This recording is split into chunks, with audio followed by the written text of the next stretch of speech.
आदाब, इस्तकबाल है। आप देख रहे हैं प्राइम डिबेट। मैं हूं आपके साथ अबू हुरैरा। मॉब लिंचिंग यानी हुजूमी तशद्दुद के जरिए बेकसूरों के साथ सफाकियत और दरिंदगी का एक सिलसिला है जो थम नहीं रहा है। लाख कोशिशों के बावजूद हुजूमी तशद्दुद का यह सिलसिला लगातार जारी है। मॉब लिंचिंग नाम की यह वबा अब मुल्क भर में फैल चुकी है। वक्फे वक्फे से इंतहा पसंद या शर पसंद अपने जुल्म सितम का निशाना बनाकर लोगों को मौत के घाट उतार रहे हैं। निहायत बेदर्दी के साथ मारपीट कर इन्हें हलाक कर रहे हैं। गुज़िश्ता चंद सालों से यह सिलसिला लगातार जारी है और अब तक बहुत से बेकसूर इसका शिकार हो चुके हैं। बच्चा चोरी, गौरक्षा के नाम पर बेदर्दी से यह खेल खेला जा रहा है, गुंडागर्दी की जा रही है। अखलाक, जुनैद, पहलू खान, सुबोध कुमार, तबरेज अंसारी और साहिल सिंह, न जाने कितने नाम हुजूमी तशद्दुद के शिकार हो चुके हैं। हुजूमी तशद्दुद से झारखंड सबसे ज्यादा मुतासिर है, जहां अब तक 2 दर्जन से ज्यादा वाकयात पेश आ चुके हैं, जिनमें कई लोग मौत के घाट उतार दिए गए हैं। सवाल यह उठता है कि समाज को तोड़ने वाली इस लानत पर आखिर रोक क्यों नहीं लग पा रही है? आखिर इन लोगों में कानून का डर क्यों नहीं है? और सबसे अहम सवाल यह कि कानून की बालादस्ती आखिर कब कायम होगी? आज प्राइम डिबेट में हम इसी को तफसील से समझेंगे। कुछ खास मेहमान भी मेरे साथ जुड़ रहे हैं, लेकिन सबसे पहले इस रिपोर्ट पर नजर डालिए।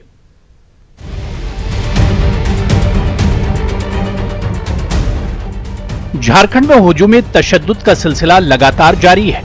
धनबाद में हुजूमी तशद्दुद के 2 वाकयात से सनसनी फैल गई है। बच्चा चोर के शुबे में भीड़ ने नरसा और झरिया में 2 लोगों की जमकर पिटाई। पुलिस ने बरवक्त मुदाखलत करते हुए दोनों की जान बचा ली, लेकिन इस दौरान भीड़ ने पुलिस पर पथराव कर दिया। नरसा में पुलिस ने अपने दिफा में 4 राउंड हवाई फायरिंग की। पथराव के नतीजे में यहां 6 पुलिस एहलकार जख्मी हुए हैं। अभी जो जानकारी मिली है उसके अनुसार 3 व्यक्ति धनबाद के थे जो तारापीठ से पूजा करके आ रहे थे। उन लोग यहाँ पर मायथान मोड़ के तरफ ठहरे हुए थे। वो काली माटी के मोहल्ला के जो लड़का लोग था, उन्होंने उसको पकड़ के अंदर ले गया और फिर वो र्यूमर फैला दिया कि ये बच्चा चोर है। वहाँ सूचना मिला कि 2 आदमी को लोग पकड़ के रखा है और मारपीट कर रहा है। तो हम वहाँ से जो हमारे पास कुछ QRT का फोर्स था उसको लेकर के हम आए और उसको किसी तरह से वहाँ से निकाले। और वहाँ से निकालने के बाद वो लोगों ने पुलिस बल पर हमला कर दिया।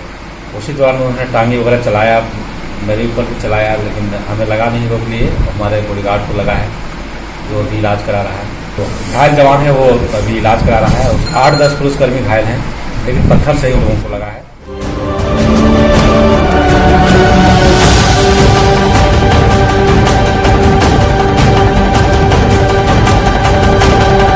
हुजूमी तशद्दुद के सबसे ज्यादा वाकयात झारखंड में पेश आ रहे हैं। 2 दिन पहले ही झारखंड पुलिस ने हुजूम के हाथों तशद्दुद से हलाक होने वाले तबरेज अंसारी के मामले में दायर की जाने वाली चार्जशीट से कत्ल का इल्जाम हटा दिया है।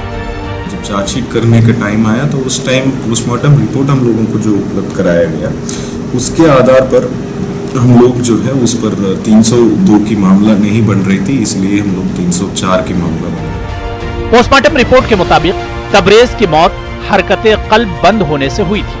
जो पोस्टमार्टम रिपोर्ट्स में हम लोगों का आया, उस पर पहले हम लोग की डाउट हुई, तो इसलिए हम लोग सेकेंड बोर्ड के लिए भी हम लोग भेजे। सेकेंड बोर्ड से भी जो फाइनल आया, तो फर्स्ट रिपोर्ट को कंफर्मिटी करके हम लोगों को मेडिकल ओपिनियन उपलब्ध कराया गया, तो जिसके आधार पर हम लोग ये सफल। 22 साल तबरेज अंसारी को 18 जून को झारखंड में हुजूम ने तशद्दुद का निशाना बनाया था। सवाल ये उठता है कि समाज को तोड़ने वाली इस लानत पर रोक क्यों नहीं लग पा रही है?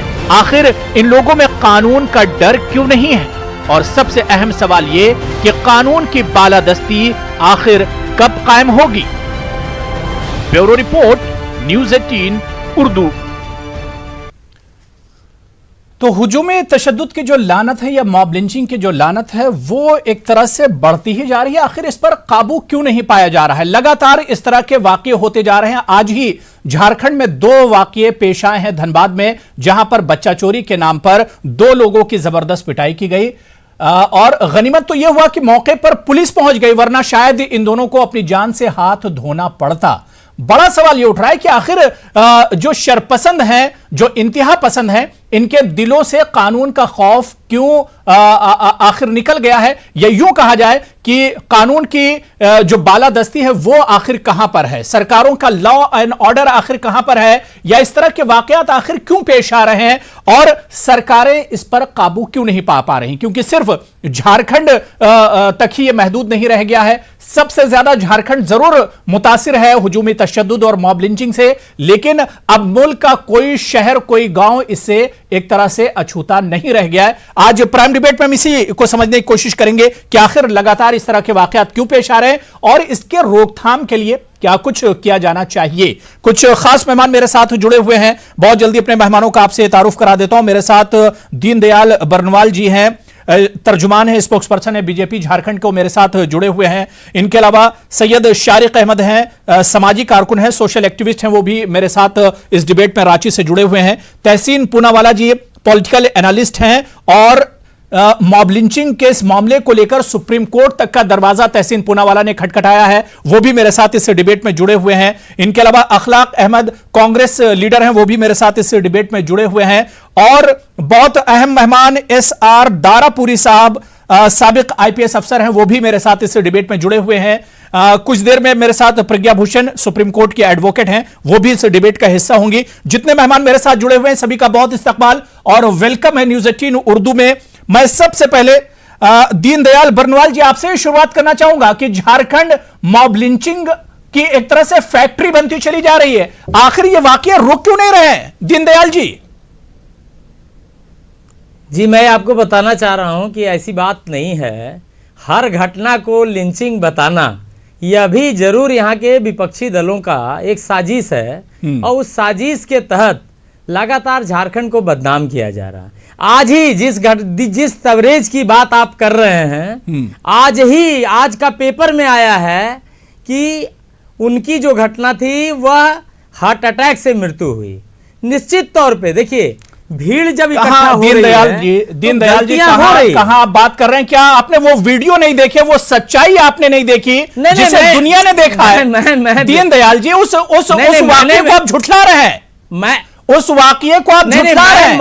आज धनबाद में 2 वाकये पेश आए हैं और तकरीबन 2 दर्जन से ज्यादा इस तरह के वाकये पेश आए हैं। दीनदयाल जी जो चीज देख रहे हैं कम से कम उसे तो बताइए, आप उसे तो आप सच मानिए जो दुनिया के सामने है। देखिए झारखंड में हेलो जी कंटिन्यू कीजिए।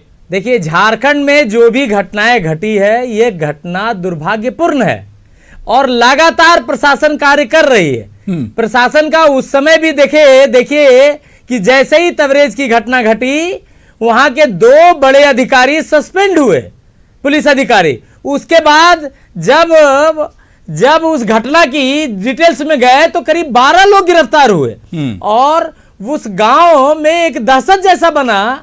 लेकिन दीनदयाल जी इस कार्रवाई के बाद भी इस तरह के वाकये रुक नहीं रहे हैं, लगातार वाकये इस तरह के हो रहे हैं। मैंने कौन सा महीना ऐसा है झारखंड जब इस तरह के वाकये नहीं हो रहे हैं? कौन सा ऐसा महीना है आप मुझे बताइए दीनदयाल जी जब झारखंड में इस तरह के वाकये ना हो रहे हो? आज 2 लोगों को किस तरह से पीटा है वो खबर भी आप तक पहुंची होगी। मैं बार बार कहता हूं मैं बार बार कहता हूं कि हर घटना को अगर आप लिंचिंग बोलेंगे तो ये थोड़ा सही नहीं है। मैं ये कह सकता हूं कि ये सामाजिक बुराई है और इस सामाजिक बुराई को हम सब सामाजिक लोग बैठकर इसको दूर करना चाहिए। कारण क्या है कि देखिए देखिए फिर आपने एक सवाल उठा दिया, दीनदयाल जी फिर आपने एक सवाल उठा दिया कि कब तक इंतजार करेंगे, कब बैठेंगे? तकरीबन 20 लोग झारखंड में मार दिए गए, 20 लोगों की जान चली गई और आप बता रहे हैं कि मिल बैठकर इस पर हम चर्चा करेंगे। मैं तहसीन पूनावाला आपके पास आ रहा हूं। नहीं बिल्कुल नहीं। देखिए मैंने पहले भी कहा, वही मैं कह रहा हूं कि जान उनकी हार्ट अटैक से गई है, आज का ही पेपर में आया है। और दूसरी मैं इतना ही कहना चाहता हूं कि हर घटना को लिंचिंग बताना ये झारखंड के लिए ठीक है। मैं जवाब ले लेता हूं। तहसीन पूनावाला दुर्भाग्यपूर्ण है। ठीक है तहसीन पूनावाला जी, हम तो देख रहे हैं कि लगातार मुल्क में हर जगह इस तरह के वाकये हो रहे हैं कहीं ना कहीं, लेकिन झारखंड में तो इस तरह के वाकये रुक नहीं रहे तहसीन। और जो बीजेपी के प्रवक्ता हैं, जो स्पोक्स पर्सन है दीनदयाल बरनवाल जी, आप उन्हें सुन रहे हैं, उन्होंने कहा कि हर वाकये को मॉब लिंचिंग से नहीं जोड़ा जा सकता।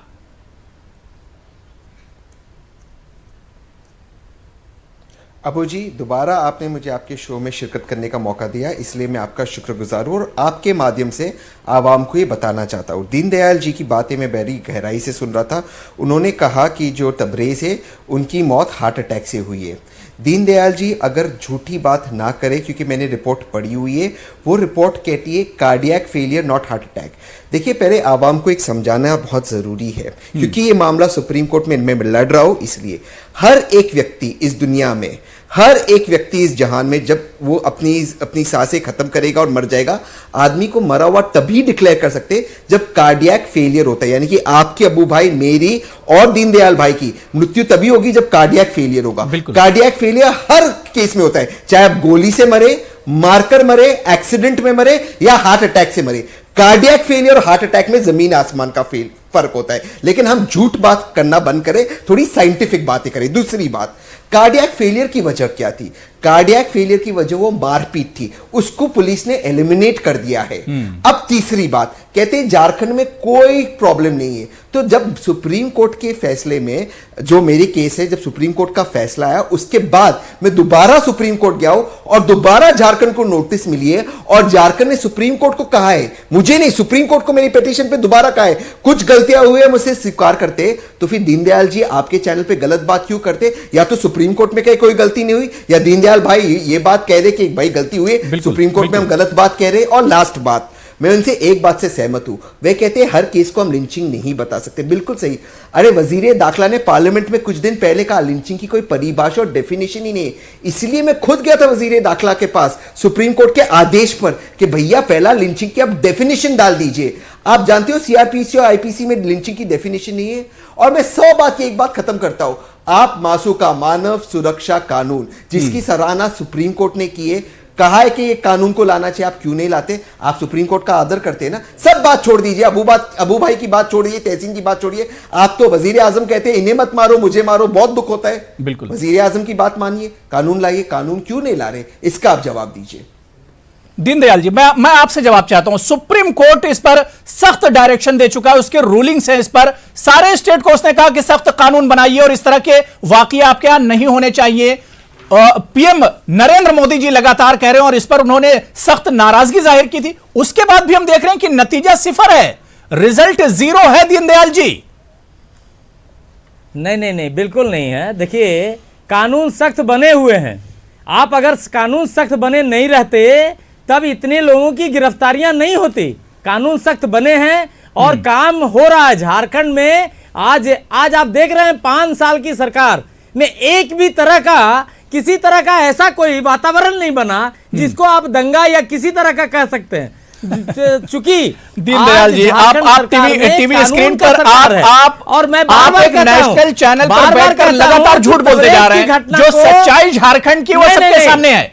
दीनदयाल जी, जो सच्चाई झारखंड की वो सबके सामने है। नहीं, बिल्कुल नहीं। झारखंड को आप इस दृष्टि से अगर देखेंगे तो ये गलत है। झारखंड एक पर्यटक राज्य है। झारखंड एक ठीक है, ये समझिए मंदिर और मस्जिदों का राज्य है। ठीक है, मैं इसका जवाब ले लेता हूं। अखलाक अहमद खान साहब, क्या वाकई में झारखंड वाकई में क्या इतना सुरक्षित है, इतना सेफ है झारखंड? नहीं, पूरा सुरक्षित है। गुणगान कर रहे हैं, झारखंड सबसे ज्यादा सुरक्षित है, सबसे ज्यादा तरक्की करने वाला राज्य है। पूरे देश में सबसे ज्यादा तरक्की वाला करने वाला कोई राज्य है। ठीक है, मैं इसका जवाब ले लेता हूं। बात हो गई दीनदयाल जी, लाखों व्यवसायी आ रहे हैं। ठीक है, ठीक है। इस जगह को आप ऐसे अखलाक सच्चाई यही है झारखंड की, जो दीनदयाल जी गिना रहे हैं, यही सच्चाई है। 200 से ज्यादा लिंचिंग की मसले हुए हैं। आप बताइए मुझे, 6 साल पहले किसी ने लिंचिंग वर्ड का नाम नहीं सुना था। नहीं, गलत बात है ये। 200 की और धर्म के नाम बात कर रहे हैं। एक उग्र नहीं, आप एकदम झूठ बोल रहे हैं कि लोगों को निशाना बनाया जाता है। टीवी पे इस तरह की बातें मत कीजिए। कौन डिसाइड करेगा कि हम क्या करेंगे? आपको पता नहीं है झारखंड के बारे में, हम क्या करेंगे? जब सुप्रीम कोर्ट का निर्देश है, ये सिर्फ आप टीवी में आके अपनी पॉपुलैरिटी लगाना चाहते हैं। ये झारखंड अंदर का में दिल्ली तस्वीर पुलिस नहीं आती है। अभी झारखंड बहुत recently प्यारा काफी राज्य है, यहाँ लोग घटना प्यार हुई से रहते दिल्ली हैं। में, हमारे तो भाई वो बगल में बैठे हुए हैं। होम मिनिस्ट्री के आप अंडर इनसे में आती है पूछिए। पुलिस। और जब बात कर रहे हैं तबरेज की कि 12 घंटे तक उसको मारा गया, सारी वीडियोस मौके पे मौजूद हैं, किस तरह से किस दर्द के साथ वो मरा होगा, उसको लिंचिंग नहीं बताते, दिल का दौरा पड़ने की बता देते हैं रिपोर्ट्स, जबकि सब कुछ साफ तौर पर देखा गया था। और इसी तरह का एक वाकया पहलू खान के साथ हुआ। पहलू खान को मारने वाले खुद एक स्टिंग ऑपरेशन में सौरभ शुक्ला जी, जो एक रिपोर्टर है एनडीटीवी के, वो एक स्टिंग करते हैं, उसमें मारने वाले खुद ये कहते हैं कि हमने किस तरह से पहलू खान को मारा, और उसको इस बेसिस पर रिहा कर दिया जाता है कि वो वहां मौके पे मौजूद नहीं थे। अब मैं तीसरी घटना के ऊपर आता हूं। इंस्पेक्टर सुबोध को लिंच कर दिया गया पत्थरों से, और उसके बाद जब उसके हत्यारे छूट कर आते हैं, ढोल नगाड़े ताशे बजाकर उनका स्वागत किया जाता है, और इनके प्रदेश के मुखिया उसको एक एक्सीडेंट कहते हैं। मुझे शर्म आती है, ये मेरे बुलंदशहर शहर की घटना है।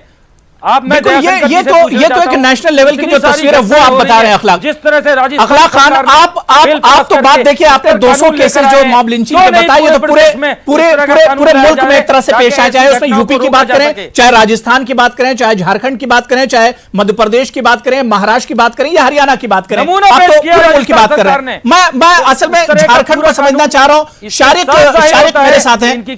मेरे साथ हैं, अलीगढ़ मुस्लिम यूनिवर्सिटी के साबिक स्टूडेंट प्रेसिडेंट भी रहे हैं और सोशल एक्टिविस्ट भी हैं, मेरे साथ जुड़े हुए हैं। शारिक, मैं आपके पास आना चाहूंगा। राजनीति करो। अखलाक अहमद, मैं आ रहा हूं, मैं आपके पास आ रहा हूं। शारिक, मैं आपके पास आना चाहूंगा क्योंकि आप झारखंड से ही आते हैं, रांची में आप रहते हैं, झारखंड को बहुत अच्छे से जानते हैं। जो बातें झारखंड के बारे में दीनदयाल बर्नवाल जी बता रहे हैं, बहुत जिम्मेदार लीडर भी हैं दीनदयाल जी। क्या झारखंड की तस्वीर वाकई में ऐसे ही है, या जिस तरह की जो हालात झारखंड में, आखिर ये हालात इतने खराब बने क्यों? लोगों में इतनी नफरत कहां से आ गई? शारिक, देखिए, पहले बहुत बहुत शुक्रिया हुरैरा भाई, आपने मौका दिया मुझे इस डिबेट में आने का। मैं ये कहना चाहूँगा कि जो हमारे सीनियर लीडर बर्नवाल साहब ये बात कह रहे हैं कि झारखंड बहुत प्यारा राज्य है, बेशक बहुत प्यारा राज्य है, मगर जब से आपकी सरकार आई है, जिस प्रकार की यहाँ पर घटनाएं लगातार देखने को मिल रही हैं कि एक भीड़ तंत्र का उपयोग करके लोगों को दहशत फैलाई जा रही है लोगों में। इसमें यह नहीं है कि किसी एक खास कम्युनिटी के लोग ज़्यादा हैं, मगर कम्युनिटी डिफरेंट बीज हैं।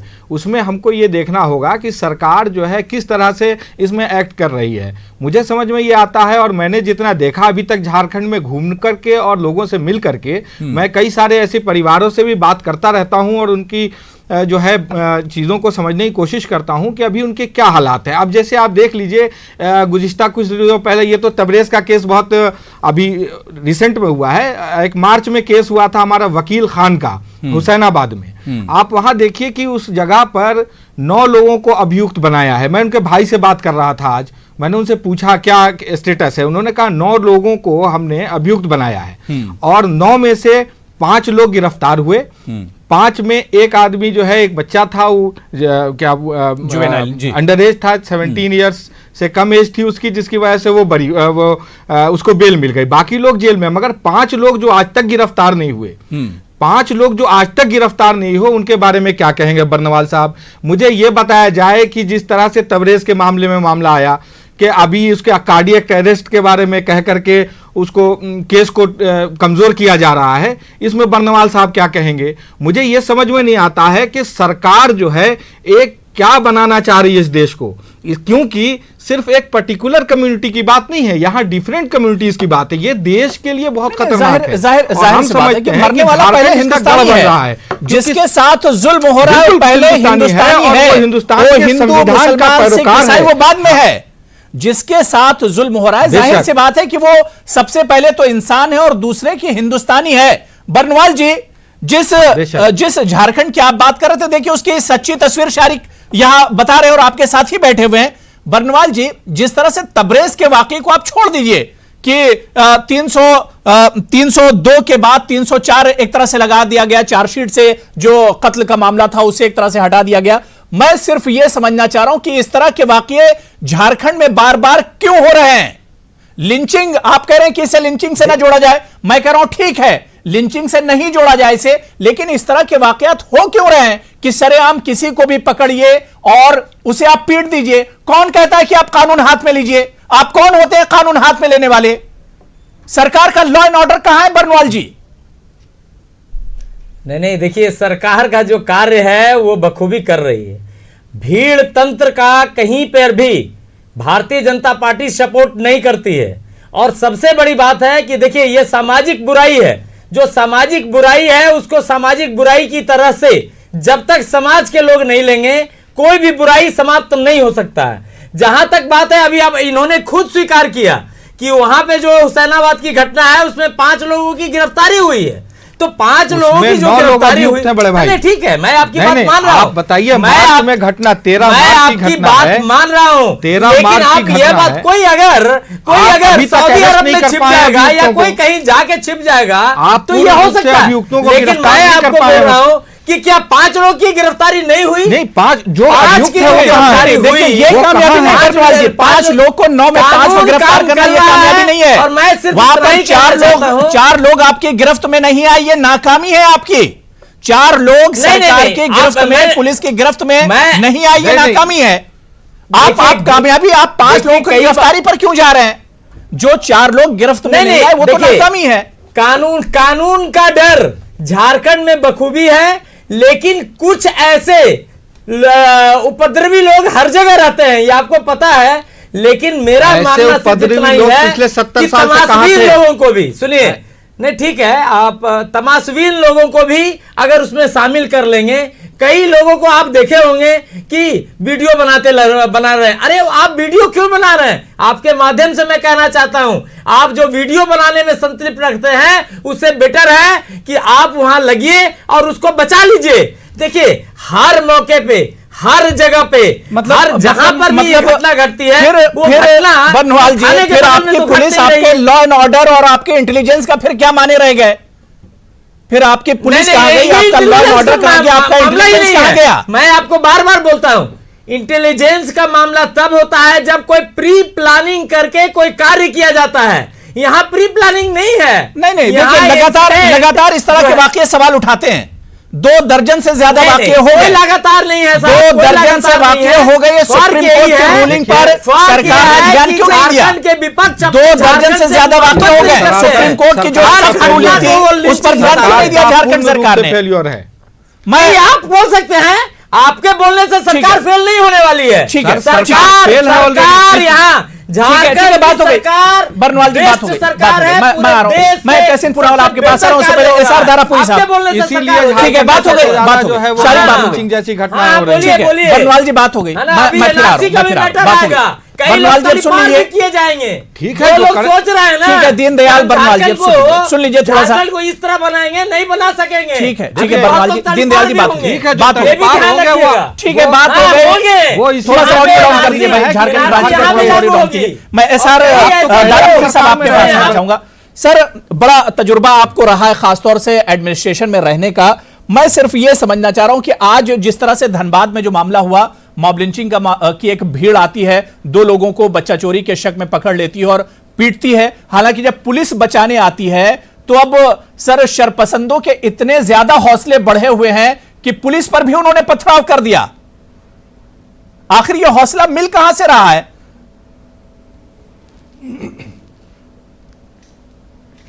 देखिए ऐसा है, ये जो है ये सामाजिक बुराई नहीं है, ये सामाजिक अपराध है, ये क्राइम है, बिल्कुल, जो एक खास माहौल में हो रहा है। और ये माहौल कब से बड़ा है, मैं ये नहीं कहता कि इससे पहले घटनाएं नहीं हुई, इससे पहले जो घटनाएं हुई बहुत कम हुई। जैसे देखिए ये गाय को लेके जो मॉब लिंचिंग हुई, ये मॉब लिंचिंग पे इनको आपत्ति है। मॉब लिंचिंग का मतलब है जहाँ एक भीड़, कुछ लोग भीड़ कानून तोड़ के हिंसा पर उतर आते हैं, उसको एक शॉर्ट में उसको मॉब लिंचिंग कहा जा रहा है और ये अपराध है। तो ये इसका एक माहौल है। तो ये झारखंड में इसका माहौल जो है काफ़ी दिनों से बना हुआ है, और जब से भाजपा की सरकार आई है तब से ये माहौल जो है और बड़ा है। और यही कारण है कि 2 दर्जन से ज़्यादा, जैसे आप बता रहे हैं, वहाँ पर मॉब लिंचिंग हो चुकी है। और उसका मुख्य कारण ये है कि जो पहले घटनाएं हुई, उन घटनाओं में जो दोषी लोग थे, जो दोषी भीड़ थी, उनके ऊपर जैसी कार्रवाई होनी चाहिए थी वैसी कार्रवाई नहीं हुई है। जिसका नतीजा ये हुआ कि स्वामी अग्निवेश जब वहाँ अपना किसी प्रोग्राम में गए, उनकी लिंचिंग हो गई। वो तो छोकरा कपड़े फाड़ के मार खा के बच गए, वरना उनकी लिंचिंग भी हो जाती। तो आप ये जो घटना बता रहे हैं कि पुलिस जब बचाने जाती है उनके ऊपर हमला होता है, इसका मुख्य कारण यही है कि जब इतने लंबे समय से इस प्रकार की जो गैर कानूनी भीड़ है, जो उसके ऊपर एक सख्ती नहीं हुई और उनके मन के अंदर कानून का भय पैदा नहीं हुआ, तो अब उनके हौसले बुलंद होना तो लाजमी है। और वही कारण है कि ये घटना जो आप बता रहे हैं, उसमें जब पुलिस बचाने जाती है उनके ऊपर पथराव होता है। तो ये स्थिति तो बहुत खतरनाक है और चिंताजनक है कि अब पुलिस की इसको रोकने में नाकाम है। तो ये तो मैं समझता हूं कि झारखंड के साथ साथ बाकी देश के लिए भी बड़ी चिंता की बात है कि अराजकता इतनी बढ़ जाए, कानून तोड़ने वाले के हौसले इतने बुलंद हो जाए कि वो पुलिस से भी नहीं डरते। तो ये बिल्कुल ये जाहिर सी बात है कि ये सिचुएशन तो बहुत एक तरह से अलार्मिंग है, बहुत घबराने की यहाँ पर एक तरह से मायूसी भरा एक तरह से माहौल बनता जा रहा है। मेरे साथ बहुत खास मेहमान प्रज्ञा भूषण जी, एडवोकेट हैं सुप्रीम कोर्ट की, वो भी इस डिबेट में जुड़ चुकी हैं। प्रज्ञा भूषण जी, आपका भी बहुत इस्तकबाल और वेलकम। मैं तहसीन पूनावाला आपके पास आना चाहूंगा, कुछ रिएक्शन आप देना चाह रहे थे। तहसीन पूनावाला जी, देखिए, इसके पहले मैं सुन रहा था, बात कह रहे थे कि देखिए झारखंड में या अन्य मुल्क में कानून का निज़ाम सबसे ऊपर है। कह रहे थे प्रवक्ता, कह रहे थे कि ऐसी कोई बात है नहीं, घटना है नहीं। मैं कुछ उदाहरण, जो लोग कर रहे इस तरह की घटनाएं, वे अरेस्ट हो रहे, मैं 2 बातें रखना चाहता हूँ आपके सामने। जो लोगों को कोर्ट ने कॉन्विक्ट किया, मैं अरेस्ट नहीं कह रहा हूं, कोर्ट ने कन्विक्ट किया, उनको जयंत सिन्हा साहब बीजेपी के मेंबर ऑफ पार्लियामेंट फेलिसिटेट करते, कॉन्विक्टेड लोगों को। जिस तिरंगे के लिए इस डिबेट में सब लोग, चाहे प्रज्ञा जी हो, आप हो, अबू भाई, मैं हो, या बीजेपी के हमारे प्रवक्ता हो या कांग्रेस के प्रवक्ता हो, अपनी जान दे सकते, वो तिरंगा लपेटा गया उन लोगों के ऊपर जिन्होंने मॉब लिंचिंग की। सुबोध साहब जो ड्यूटी पर थे, उनकी लिंचिंग हुई। वो लोग जब बाहर निकले उनका स्वागत किया गया। और वजीर आजम ने कहा कि ऐसे लोग जो इस तरह के धंधे करते, ऐसे गोरख धंधे करते, इनकी एक लिस्ट बननी चाहिए, डोजियर बनना चाहिए। आज तक वो डोजियर नहीं बना। तो कौन प्रोत्साहित कर रहा है? पहली बात। दूसरी बात, राजस्थान जो एक सूबा है जिसने कानून बनाया, मासूका से वो मासूका को स्टडी किया, कानून बनाया, उसमें मैं इन्वॉल्व था। वो कानून पे आज राष्ट्रपति जी हस्तक्षेप क्यों नहीं कर रहे? राष्ट्रपति सिर्फ और सिर्फ वजीर आजम के कैबिनेट के आदेश पर हस्तक्षेप कर सकते, वे क्यों नहीं कर रहे? एक सूबा इसे कंट्रोल करने की कोशिश कर रहा है, आप उसको क्यों नहीं करें? वजीर आजम तो कहते सबका विश्वास। और मैं अपनी बात खत्म करता हूं। माननीय सुप्रीम कोर्ट में जब मैं अपने केस लड़ रहा था, ये केस हिंदू और मुसलमान का नहीं था, ये केस सबसे पहले इंसानों का था, उसके बाद भारतीयों का था।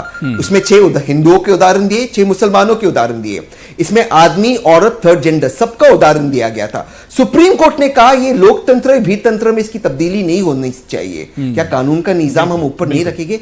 उस एमपी जिसने कॉन्विक्टेड लोगों का फेलिसिटेशन किया, झारखंड के एमपी, क्या उनके बारे में आप कुछ गलत शब्द कहेंगे? मैं ये सवाल पे अपनी बात खत्म करता हूं, पूछिए उनसे।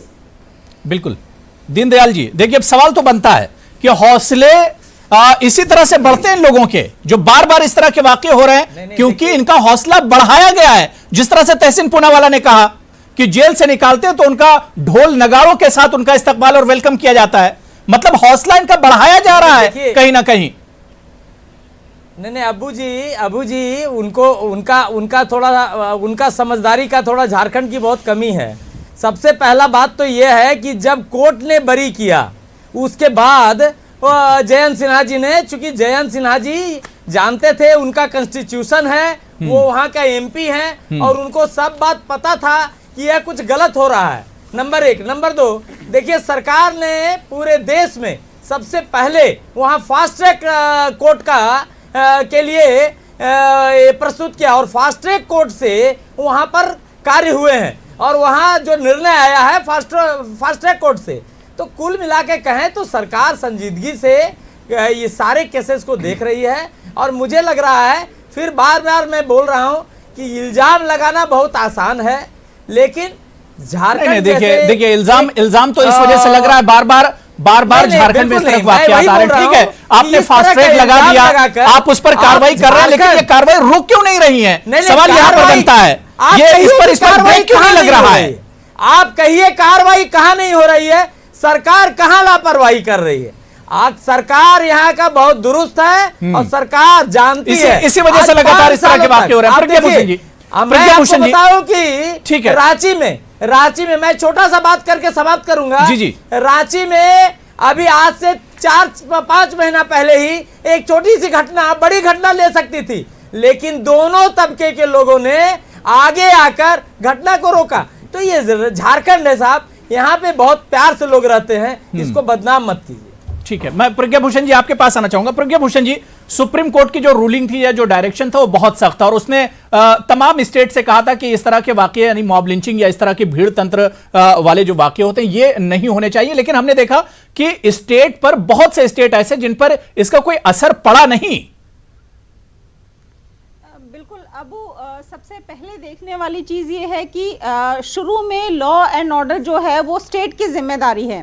तो यानी कि इस तरह के वाकये हो ही ना, मॉब लिंचिंग टाइप की चीजें हो ही ना, ये पूरी तरह से जिम्मेदारी जो है स्टेट की है और उसको ये देखना है कि ये वाकये बिल्कुल भी सामने ना आए। सेकेंडली, अगर ऐसा कोई वाकया हो जाता है और वो कोर्ट के पास पहुंच जाता है तो ऑब्वियसली हम लोगों को उसका कोई मीडिया ट्रायल करने की कोशिश भी नहीं करनी चाहिए, किसी भी मीडिया चैनल को, क्योंकि जो जुडिशरी है वो स्टेट के अंडर नहीं आता है। जुडिशरी अपने आप में कंप्लीटली इंडिपेंडेंट बॉडी है और वो सारे साक्ष्यों को, तथ्यों को, सारे एविडेंसेस को सामने रख करके उसको पूरी तरह से एनालाइज करके एक डिसीजन लेती है। तो डिसीजन होने के बाद हम कोर्ट के जजमेंट पे सवाल नहीं उठा सकते हैं कि उसको ठीक से देखा गया या नहीं देखा गया, क्योंकि कोर्ट के जजमेंट पे सरकार का कोई रोल हो ही नहीं सकता है और होता भी नहीं है। तो दो चीजें हमें अलग अलग करनी चाहिए कि लॉ एंड ऑर्डर जो है वो स्टेट की रिस्पॉन्सिबिलिटी है, जिसपे पूरी का पूरा जिम्मा जो है, जिम्मेदारी जो है वो स्टेट के ऊपर, स्टेट गवर्नमेंट के ऊपर आती है। और एक बार मामला अगर जुडिशरी में आ जाता है तो वो कंप्लीटली जुडिशरी की जिम्मेदारी है और जिसमें गवर्नमेंट का या स्टेट का कोई रोल नहीं है। बिल्कुल जाहिर सी बात है कि इस तरह के वाकये अगर लगातार सामने आ रहे हैं तो कहीं ना कहीं ये एक उस स्टेट के लिए भी अलार्मिंग है और वहां के लोगों के लिए भी एक बहुत दुख की बात है और एक सोचने वाली बात है। छोटा सा मुझे यहां पर कमर्शियल ब्रेक ले लें, लेकिन ब्रेक से जब लौट कर आएंगे कई अहम सवाल है मॉब लिंचिंग से जुड़े हुए कि मॉब लिंचिंग पर आखिर सख्त कानून कब बनेगा, इस पर सरकारें कदम कब उठाएंगी, शरपसंदों पर जो लोग इस तरह के वाकये करते हैं उन पर शिकंजा कब कसा जाएगा, और सवाल यह भी है कि समाज को तोड़ने वालों की आखिर पहचान कब की जाएगी, और सबसे अहम सवाल यह कि नफरत का यह खेल आखिर कब थमेगा, आखिर सरकारें इस पर निकलकर कब आएंगी। इसी पर हम बात करेंगे छोटे से ब्रेक के बाद, फौरन हाजिर होते हैं। तो प्राइम डिबेट में आज हम बात कर रहे हैं मुल्क में बढ़ती उस बिदत की जिसे हम मॉब लिंचिंग या हुजूमी तशद्दुद कहते हैं, और सबसे ज्यादा इसका असर झारखंड में देखा जा रहा है जहां पर लगातार इस तरह के वाकयात हो रहे हैं, लेकिन यह सिलसिला थमने का नाम नहीं ले रहा है। आखिर ये शरपसंद हैं कौन और इनकी आखिर पहचान कैसे होगी, और नफरत का जो ये खेल खेला जा रहा है आखिर इस पर ब्रेक कैसे लगेगा। आज प्राइम डिबेट में हम इसी को समझने की कोशिश कर रहे हैं। मैं ब्रेक के बाद शारिक आपके पास आना चाहूंगा क्योंकि आप झारखंड से ही आते हैं। मैं सिर्फ यह समझना चाह रहा हूं कि भीड़ तंत्र पर काबू झारखंड में क्यों नहीं पाया जा रहा है, इस तरह के वाकये बार बार आखिर क्यों झारखंड में ही इतने ज्यादा वाकये क्यों हो रहे हैं, लगातार क्यों हो रहे हैं इस तरह के वाकये, इसकी वजह आपको क्या समझ में आती है? देखिए, इसमें जो वजह मुझे समझ में आती है उसमें यह है कि जितने भी वाकयात यहाँ पर हुए हैं झारखंड के अंदर, उसमें प्रॉपर तरीके से जो सरकारी तंत्रों को काम करना चाहिए था उस तरह से इन्होंने काम नहीं किया। उसमें आप कई जगहों पर देख सकते हैं, जितने भी केसेस हैं, अब कहीं आप किसी को फूल माला दे करके स्वागत करेंगे तो जो दूसरे लोग हैं इस मेंटेलिटी के, उनका तो मनोबल बढ़ेगा, और इस मनोबल को बढ़ाने के लिए सरकार ने तो देखिए शायद कदम उठाया, सरकार ने फास्ट ट्रैक कोर्ट बना दिया, सरकार ने फास्ट ट्रैक कोर्ट बना दिया है ताकि जल्द से जल्द इसमें एक तरह से जो मामले हैं उन्हें हल किया जाए। क्या इसका असर भी नहीं पड़ रहा है? देखिए, देखिए, इसमें सरकार ने फास्ट ट्रैक कोर्ट बना दिया। फास्ट ट्रैक कोर्ट सिर्फ रामगढ़ वाले मामले में क्यों नहीं है, क्यों है? हुसैनाबाद के केस में सबसे ज्यादा आपत्ति आपको है, अगर उस पर बना दिया तो आपको क्या? ये तो सारी जगहों पर इम्प्लीमेंटेशन होना चाहिए ना। एक जगह इम्प्लीमेंट कर दिया, फास्ट ट्रैक बनेगा। आप एक जगह घटनाएं जहां जहां होंगी उनको सब देंगे ना, तो पूरा फिर तो आप एक जगह पे रहेगा क्या? एक लोग कोई एक घटना जिसको विशेष रूप से एक घटना कैसे आप देख लीजिए। आप मजलूम अंसारी का केस देखिए, चाहे आप अभी जो यहाँ तबरेज अंसारी का केस हुआ है, तबरेज अंसारी का देख लीजिए। तबरेज अंसारी का केस क्या था? एक मोटरसाइकिल की चोरी थी। मोटरसाइकिल की चोरी जरूर थी। आपको किसने हक दिया है? किसने हक दिया उन लोगों को? चोरी की हक दिया है कि वो जो है किसी की जान ले लेंगे? जान लेने का तो कोई किसी का जान लिया है? किसी की बिल्कुल जान लिया गया है। नहीं, जान लिया गया है। इसी में देखना है। देखिए, यही चीज है। इसी तरह से इसी वजह से लोगों का मनोबल बढ़ रहा है। इसी वजह से मनोबल बढ़ रहा है, दूसरा कोई कारण नहीं है। इसी वजह से भाई हमारे जो है वो राज्य का चोर होता है। ठीक है अबू भाई, एक जी पैन के सर्वे के मुताबिक 9 जुलाई 2018 को जो रिपोर्ट पेश हुई थी उसमें तकरीबन 2014 के बाद 85 मामले गाय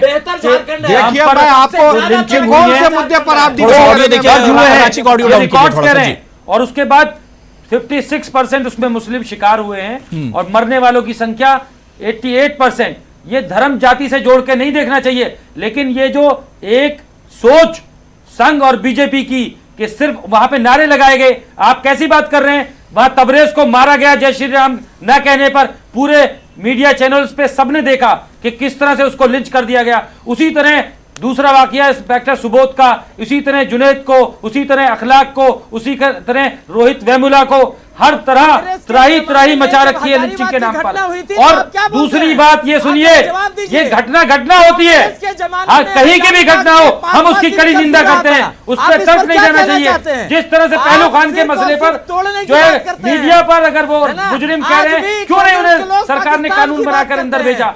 अगर सुप्रीम कोर्ट के निर्देश हैं, मालूम ये होता है ये हिंदुस्तान सोशल फैब्रिक आप क्या बात कर रहे हैं? देखिए, आपको हक नहीं है, आपकी बात सुनिए, आपको हक नहीं है झारखंड के बारे में बोलने का। यह झारखंड हमारा बहुत प्यारा झारखंड है, तबाही है, कभी आई है झारखंड, मैं आपको अपनी आंखों से दिखाऊंगा। और ऐसा कहीं तफसील नहीं मिलेगी। टीवी में बैठकर वहाँ झारखंड के मुआविज है और कातिल ही सिपाही है। आपके पास आप ठीक है, बात हो गई दीनदयाल जी, बात हो गई, अखलाक से झूठ कर रहे हैं, अखलाक अहमद बात हो गई, मैं वैसे ठीक है बात हो गई, और मुझे अखलाक बात हो गई, खामोश हो जाइए। दीनदयाल जी बात हो गई, मैंने काफी टाइम आपको दिया। मैं एक चीज मैं आपसे समझना चाह रहा हूँ कि जिस तरह से दीनदयाल जी ने कहा कि सारे मामलों के लिए फास्ट ट्रैक कोर्ट में सारे मामले नहीं ले जाए जा सकते, जबकि आप झारखंड में ही देख लीजिए कि इस मॉब लिंचिंग के 2 दर्जन से ज्यादा वाकये हुए हैं, जिसमें तकरीबन 1 दर्जन से ज्यादा लोग मर गए हैं, मतलब हलाक हो गए, उनकी डेथ एक तरह से हो गई। तो क्या इस तरह के वाकये, सिर्फ एक वाकया आप फास्ट ट्रैक कोर्ट में लेके गए और आपने ढिंढोरा पीट दिया कि हम उस पर कार्रवाई कर रहे हैं, हम उस पर कदम उठा रहे हैं?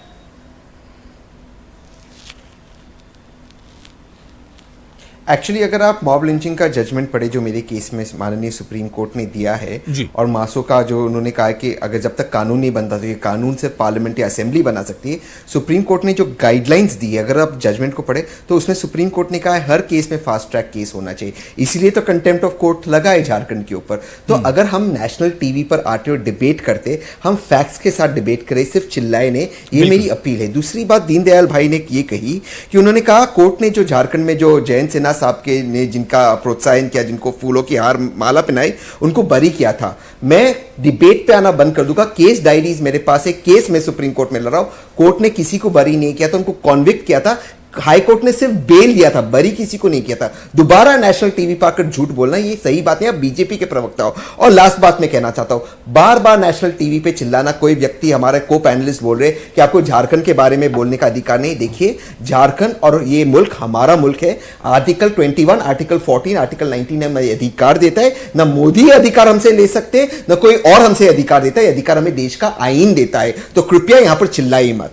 इसका संक्षेप यही है, संक्षेप में इसका सोल्यूशन यही है कि आपको कानून बनाना पड़ेगा। सारी दलीलें सुप्रीम कोर्ट के सामने रख दी गई, सुप्रीम कोर्ट का आदेश है, आदेश का पालन कीजिए। अगर आप इस देश में कानून का निजाम चाहते तो सुप्रीम कोर्ट के आदेश का पालन कीजिए। बिल्कुल। एसआर दारापुरी साहब, मैं आपके पास आना चाहूंगा। हम देखते हैं कि एक भीड़ आती है, मारकर चली जाती है और उसके बाद मामला एक ठंडे बस्ते में चला जाता है। बिल्कुल झारखंड के जो वाकये हैं वो आपके सामने है, राजस्थान के वाकये, दिल्ली में एक दिल दहला देने वाला वाकया है, पूरा फुटेज उनके सामने है और उनके घर वालों के सामने हुआ। साहिल सिंह को जिस तरह से लोगों ने मारा, लेकिन कार्रवाई के नाम पर बड़ी सुस्ती हम देखते हैं एसआर दारापुरी साहब। बल्कि जिस दिन ये दिल्ली का मामला हुआ था उस दिन भी आप डिबेट में थे और उनके पेरेंट्स भी हमारे साथ जुड़े हुए थे। मैं सिर्फ ये समझना चाह रहा हूं कि एक जो भीड़ होती है, क्या उसके लिए कोई कानून नहीं है, या पुलिस इसमें इतनी माजूर क्यों नजर आती है, पुलिस इतनी कमजोर क्यों नजर आती है जो हमारा एडमिनिस्ट्रेशन होता है जब इस तरह के वाकये होते हैं?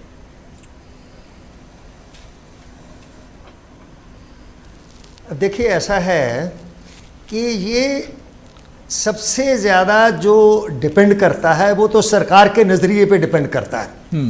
अगर सरकार और मामलों में कह सकती है कि ज़ीरो टॉलरेंस है, तो फिर ये मॉब लिंचिंग के मामले में ज़ीरो टॉलरेंस क्यों नहीं होती? सरकार क्यों इसको वो प्रायोरिटी नहीं देती? एक तो ये कारण है कि सरकार का नज़रिया क्या है, उस पर निर्भर करता है। और दूसरी बात होती है, ये बड़ा हमारा दुर्भाग्य है कि हमारी जो पुलिस है वो निष्पक्ष नहीं है। मैं अपने 32 साल के तजर्बे से आपको पूरी ईमानदारी के साथ बता रहा हूँ। अभी एक स्टडी हुई है कि पुलिसिंग इन इंडिया, अभी आई है, 2-4 दिन पहले ही नेट पे आई है। उसमें ये आया है कि हमारे जो पुलिस कर्मचारी हैं, एक बहुत बड़ी संख्या में उनमें मुसलमानों के प्रति पूर्वाग्रह है, उसके बाद फिर दलितों के प्रति है, उसके बाद फिर जो पुलिस में औरतें नौकरी करती हैं उनके प्रति है। तो जब आप कोई काम करते हैं तो आपकी अपनी मानसिकता क्या है, आपके अपने प्रेजुडिसेस क्या हैं, वो पूरे के पूरे उसमें जो है वो दे कम इनटू प्ले। तो ये जो ढिलाई हो रही है, नंबर 1 उसके लिए सरकार जिम्मेदार है, सरकार का नजरिया उचित नहीं है। और दूसरा, जो हमारी पुलिस एजेंसी है, पुलिस एजेंसी कानून के अनुसार जो उनका फर्ज बनता है उसको ईमानदारी से नहीं निभा रही है। इसके कारण ही आप देखिए कि ऐसे मामलों में जो तफ्तीश हो रही है, अभी तक जो रिजल्ट आ रहे हैं, पहलू खान के मामले में आ रहा, दूसरों में आ रहा, उसमें कितनी आसानी से जो आरोपी हैं वो छूट जा रहे हैं। वो क्या दर्शाता है? क्या पुलिस को उसमें सारे सबूत जो है वो इकट्ठा नहीं करना चाहिए था? क्या केस को पुख्ता बना के कोर्ट के सामने पेश नहीं करना चाहिए था? क्या वहां पर गवाह जो है उनको नहीं भुगताना चाहिए था? परंतु ये बहुत सारे मामलों में नहीं होता है, क्योंकि सरकार का नजरिया पहलू खान का मामला हमारे सामने एक तरह से नजीर है। पुलिस का दोबारा से सरकार जब उस पर जांच करा रही तो पुलिस की लापरवाही बिल्कुल उसमें सामने आ रही। प्रज्ञा भूषण जी, आप कुछ रिएक्शन देना चाह रही थी? प्रज्ञा भूषण। बिल्कुल, मैं अब यही कहना चाहूंगी कि जब हम लोग ये टीवी पैनल पे बैठे होते हैं तो हमारी बातें जो है ये पूरी दुनिया सुन रही होती है, और हमें अपना एक एक शब्द बहुत जिम्मेदारी के साथ कहना होता है। अगर यहाँ पे बैठ के हम ये कहें कि हमारी सिक्योरिटी एजेंसीज, हमारी पुलिस तंत्र जो है वो देश में जात पात या धर्म के हिसाब से लोगों में भेदभाव रखती है और उस हिसाब से लोगों को वो सिक्योरिटी नहीं दे पा रही है, तो ये बहुत गलत स्टेटमेंट होगा। देखिए, एक आध केस कहीं पे भी ऐसे होते हैं जहाँ पे इसका जवाब देंगे, हो जाए, इसका कतई ये मतलब नहीं है कि हमारा पूरा पुलिस तंत्र जो है वो खराब है या वो देशवासियों की रक्षा करने में असक्षम है।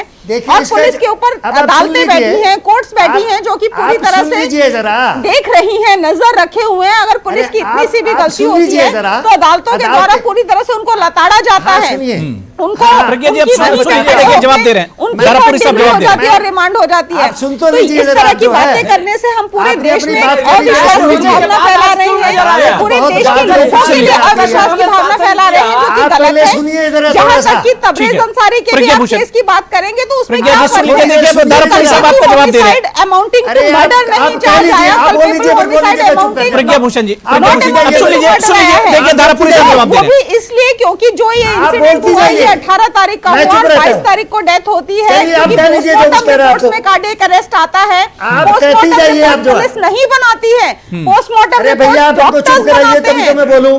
आप ठीक है, प्लीज चीजों ठीक है, को मिक्स चुप मत कराइए जरा। कीजिए। ठीक है, ठीक है। आम प्रज्ञा आदमी भूषण को जी, भाई, नहीं मालूम प्रज्ञा कि कोर्ट भूषण का जी, प्रज्ञा प्रोसीजर भूषण जी, कैसे सुनिए, चलता आप है, जवाब ले न्यायालयों लीजिए। का प्रोसीजर मैं आपका कैसे ही चलता जवाब है। दे रहा हूँ, आपका आप जवाब उनको दे रहा हूँ। सही दारापुरी guidance साहब, दीजिए। अगर दारापुरी आप साहब, उनको ये बताएंगे जिस बात पर कि एतराज है उसका पुलिस जवाब ने चाहिए। सही काम नहीं किया, सही ठीक है। एविडेंसेस नहीं प्रज्ञा भूषण जी, इकट्ठे हो गई, किए, बात गलत आपने है। अपनी बात बात कह लीजिए, आप मैं जवाब दे लेते हैं, पोस्टमार्टम जवाब दे रिपोर्ट लेते में हैं। कहता हूं। कार्डियक अरेस्ट आ रहा है तो उसमें पुलिस का कोई रोल नहीं होता है। ठीक है, आपको ठीक ये है। समझाना होगा देश की जनता को। ठीक है, आप हर ठीक है। चीज में सिर्फ ये नहीं, नहीं, shout करें कि आपका गलत जवाब हो ले रहा रहा है हूँ। और प्रज्ञा भूषण जी, मैं जो आपका ही minority जवाब दे रहा हूँ। है, दारापुरी साहब जवाब दे रहे हैं। ऐसी इसमें एक चिंता गलत करती है। माहौल पैदा दारापुरी करेगा। साहब जवाब दे रहे हैं, मैं सुन लीजिए समझा थोड़ा सा। देता हूं सुन क्या लीजिए, होता सुन है। लीजिए। जी दारापुरी साहब, अब आप सुन लीजिए, जी जी, कंटिन्यू कीजिए। आप सुन लीजिए थोड़ा सा जरा। देखिए जो अदालत है, अदालत बहुत बाद पिक्चर में आती है। उससे पहले केस दर्ज होता है, तफ्तीश होती है, गिरफ्तारियां होती हैं, चार्जशीट लगती है, तफ्तीश होती है, तब गिरफ्तारियां कोर्ट जो होती है, पिक्चर में पोस्टमार्टम आती है। रिपोर्ट पुलिस वाले और नहीं बनाते कोर्ट हैं। में मामला वो जाने से मेडिकल आप जांच सुन होती लीजिए, है। आप थोड़ा सुन लीजिए आप जरा। सोचिए 18 तारीख का आप इंसिडेंट थोड़ा है, सब्र उसके रखिए बाद जरा। तबरेज अंसारी को जुडिशियल अरे थोड़ा सब्र कस्टडी तो में रखिए भेजा आप गया। जरा।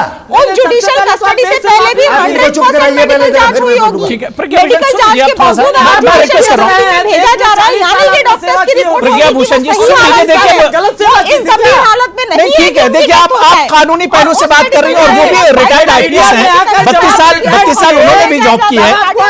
प्रज्ञा जी, प्रज्ञा जी, सुन लीजिए, थोड़ा सा सुन लीजिए। ये अदालत डिसाइड करेगी कि कल्पेबल आप जरा इनको ठीक है, ठीक है, ठीक है, ठीक है, बताता हूं क्या होता है। ठीक है, ठीक है, प्रज्ञा जी, मैं आपका जवाब भी ले रहा हूँ ना। उंगलियां उठाएंगे और देश में इस तरह की अब आप इनसिक्योरिटी सुनिएगा, प्रज्ञा भूषण जी, धैर्य रखिए ना। प्रज्ञा भूषण जी, मैं आपका जवाब ले रहा हूँ। दारापुरी आप साहब जवाब अपनी दे रहे रिमांड हैं, सुन लीजिए थोड़ा सुनाएंगे, सा। सुनेंगे, दारापुरी साहब किसी कंटिन्यू का? कीजिए। एसआर दारापुरी साहब कंटिन्यू कीजिए। मैं सर, जवाब continue दे कीजिए। रहा हूं, जरा सुनिए जरा थोड़ा सा। आप जी, जी। सुनिए थोड़ा जरा जी। मैं क्या कह रहा हूं। देखिए जो मैंने बताया कि जब कोई मामला होता है, सबसे पहले केस दर्ज होता है, तफ्तीश होती है, गिरफ्तारियां होती हैं, बाकी कार्रवाई होती है। अदालत के पास मामला बहुत देर में पहुंचता है। उससे पहले तफ्तीश में क्या हो रहा, किसको पकड़ा जा रहा है, किसको छोड़ा जा रहा है, किसके प्रति नरमी बरती। गड़बड़ी की थी क्या? अरे आप सुन तो लीजिए जरा, गड़बड़ी कहाँ कर रही है। जो अभी आपने आप पहलू खान वाले मामले को देखिए जरा, गड़बड़ी कहाँ। आप मुझे जवाब दे दीजिए। आप सुनते तो है नहीं। पुलिस के बारे में जो पहलू आपकी खान नजरिया वाले है, आप सुन लीजिए पहले जरा। नहीं, ठीक है, आप ठीक सुन है, लीजिए ठीक है, पहले। देखिए, अब डिबेट पर लौट कर आइए। ठीक है, पहले सुन लीजिए आप जरा। ठीक है, ठीक है, अब डिबेट पर लौट कर आइए। अब दीनदयाल जी थोड़ा सा सुन लीजिए। अखलाक है, थोड़ा सा वेट कीजिए, मैं आपके पास आ रहा हूँ। थोड़ा सा वेट कीजिए अखलाक, मैं आ रहा हूँ। दीनदयाल जी थोड़ा सा सुन लीजिए। प्रज्ञा जी थोड़ा सा सुन लीजिए, मैंने बहुत टाइम दिया। थोड़ा सा दारापुरी साहब बोले, थोड़ा सा सुन लीजिए। देखिए तबरेज का मामला आपने पूरे आप इनको कहिए थोड़ी नहीं देर नहीं, देखिए, वन बाय वन नहीं, इस तरह डिबेट नहीं होगा। इस तरह से डिबेट चलेगा ही नहीं। कुछ समझ में नहीं आएगा। डिबेट इस तरह नहीं चलेगा। सारे लोग अगर आप बोलेंगे, शोर मचाएंगे, तो इस तरह डिबेट नहीं चलेगा। एक एक करके अपनी बात रखिए, वन बाय वन अपनी बात रखिए। मैं एक एक करके आ रहा हूँ। मैं एक एक करके आ रहा हूँ। दीनदयाल जी अब सुन लीजिए। दीनदयाल जी सुन लीजिए। दीनदयाल जी सुन लीजिए, सुन लीजिए, सुन लीजिए। ठीक है। ठीक है, ठीक है भाई, सबका ऑडियो डाउन कर दीजिए। मैं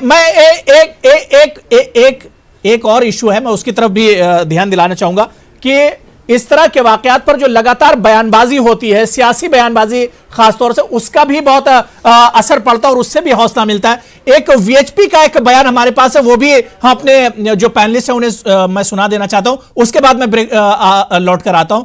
वीएचपी का एक बयान है एक लीडर का, वो भी आप सुन लीजिए कि लिंचिंग को लेकर वो किस तरह का बयान दे रहे हैं। बयान सुनिए, उसके बाद हम डिबेट करते हैं। कैंपेन सेकुलर माफिया से जुड़े हुए लोगों ने उठाया, वह वास्तव में कैंपेन आश्चर्यजनक है। जस्टिस फॉर तबरेज, इस तरह की शोर मचाई जा रही है।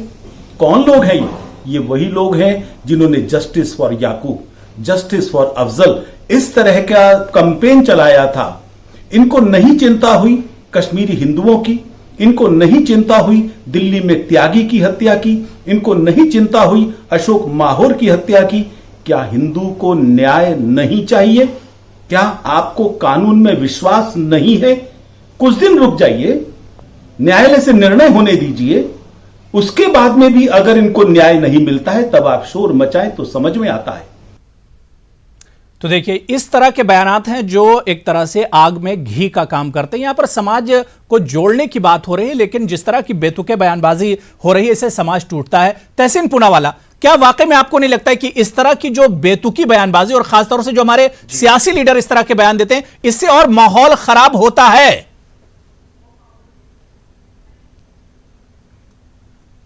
बिल्कुल, देखिए आपको एक चीज समझना होगा, मॉब वायलेंस और लिंचिंग में अंतर है।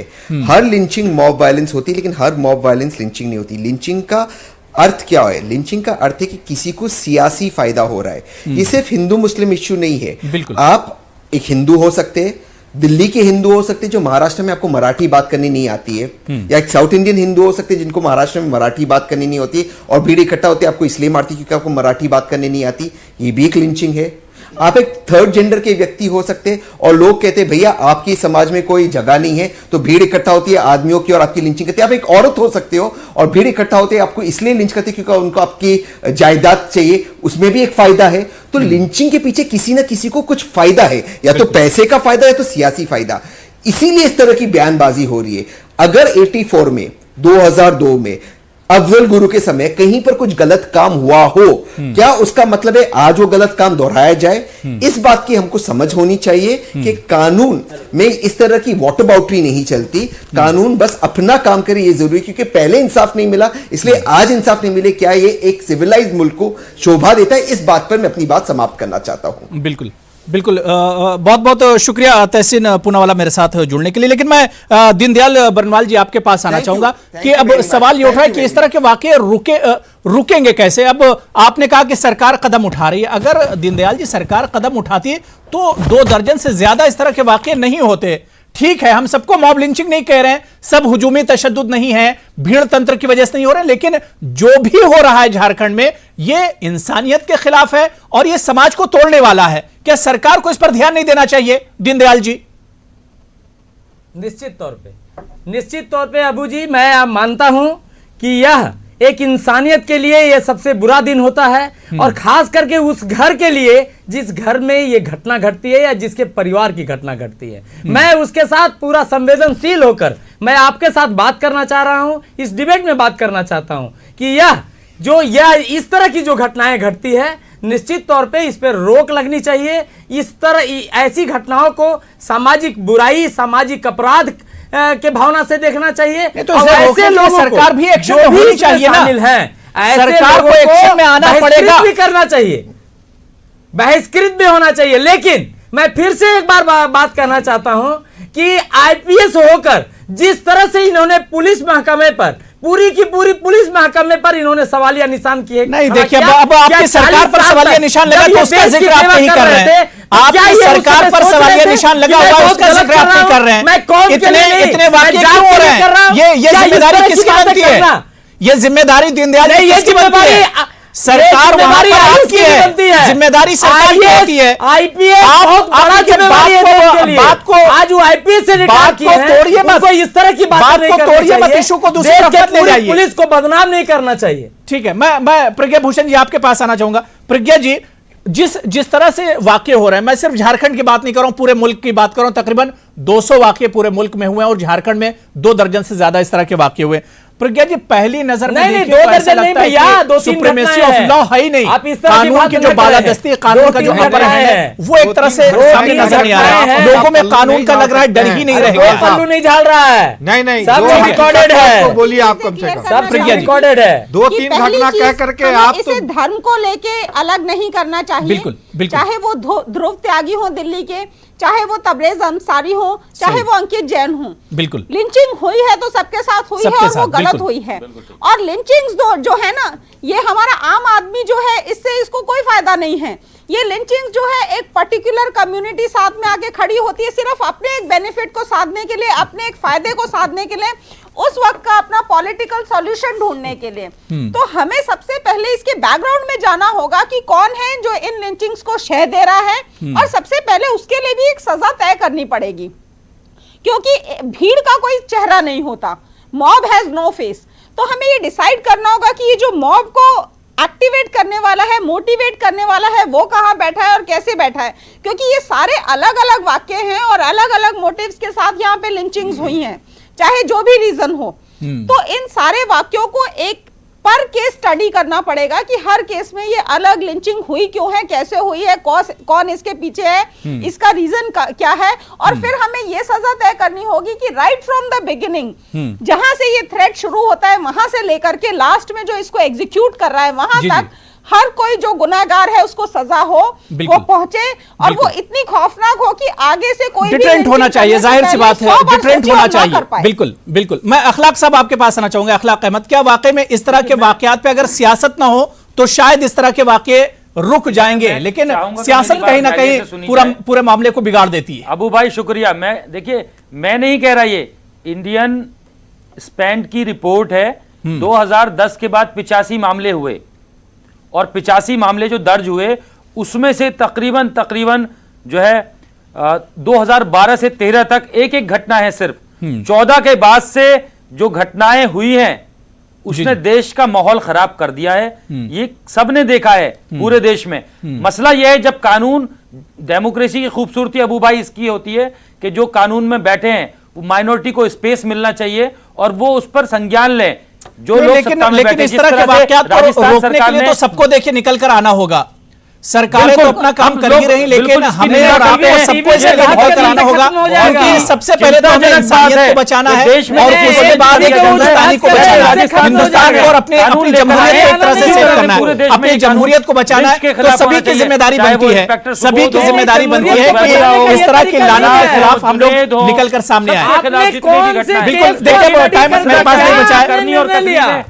ठीक है, सामाजिक ठीक है। जीवन में अब टाइम नहीं बचा है। दीनदयाल जी बहुत बहुत शुक्रिया मेरे साथ जुड़ने के लिए। अखलाक अहमद साहब आपका भी बहुत बहुत शुक्रिया। प्रज्ञा भूषण जी, एसआर दारापुरी साहब आपका भी बहुत बहुत शुक्रिया और सैयद सारिक अहमद आपका भी बहुत बहुत शुक्रिया मेरे साथ प्राइम डिबेट में जुड़ने के लिए। जाहिर सी बात है ये एक लानत है, एक वबा है और जो लगातार बढ़ती जा रही, इस पर अगर हम आज काबू नहीं पाएंगे तो कल जाहिर सी बात है बहुत पछताना होगा। और आज सरकारों को भी चाहिए कि इसके खिलाफ सख्त कदम उठाए जाएं।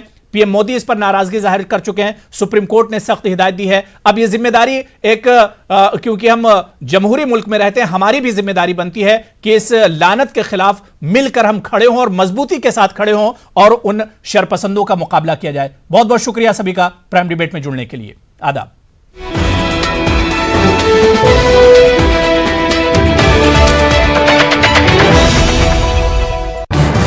इस न्यूज हेडलाइंस के प्रायोजक सच्ची सहेली